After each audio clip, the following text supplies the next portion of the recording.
ঢাকার কামরাঙ্গীরচর এলাকায় একটি রেস্টুরেন্ট উদ্বোধনের কথা ছিল চিত্রনায়িকা অপু বিশ্বাসের। সবকিছু ঠিকঠাক হওয়ার পর সেই রেস্টুরেন্ট কর্তৃপক্ষ ফেসবুকে প্রচারণা চালায়। রেস্টুরেন্ট উদ্বোধন করতে যাচ্ছিলেন অপু বিশ্বাস। এমন খবর ছড়িয়ে পড়ার পর সেখানকার স্থানীয় কিছু মানুষ ফেসবুকে লেখালেখি করেন এবং প্রতিবাদ জানান। বিষয়টি রেস্টুরেন্ট স্বত্বাধিকারীদের হয়ে কামরাঙ্গীরচর থানা পর্যন্ত গড়ায়। এরপর চিত্রনায়িকা অপু বিশ্বাসকে দিয়ে উদ্বোধনের সিদ্ধান্ত থেকে সরে আসেন রেস্টুরেন্ট সংশ্লিষ্টরা। এই খবরটি গণমাধ্যমকে নিশ্চিত করেছেন কামরাঙ্গীরচর থানার ভারপ্রাপ্ত কর্মকর্তা আমিরুল ইসলাম। কামরাঙ্গীরচর এলাকার রেস্টুরেন্ট উদ্বোধন করতে না পারলেও গতকাল কেরানীগঞ্জের একটি এলাকায় শোরুম উদ্বোধন করেছেন অপু বিশ্বাস। এদিকে আবার কামরাঙ্গীরচরে সেই রেস্টুরেন্টও পরে উদ্বোধন করেছেন বলে জানা গেছে।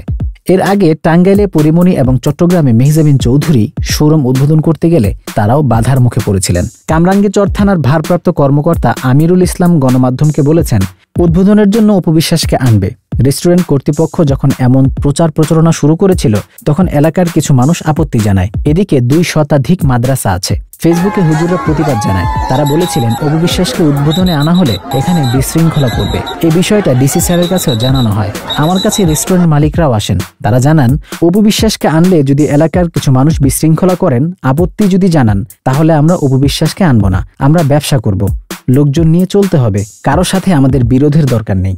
এদিকে অপু বিশ্বাসের কামরাঙ্গীরচরের রেস্টুরেন্ট উদ্বোধনকে ঘিরে জাতীয় ইমাম পরিষদের মহাসচিব তিনি একটি ফেসবুকে পোস্ট করেন। তিনি লেখেন, মঙ্গলবার বেলা 3টায় ঢাকার কামরাঙ্গীরচরের সোনার থালা নামের একটি রেস্টুরেন্টে উপস্থিত থাকার কথা রয়েছে অপু বিশ্বাসের।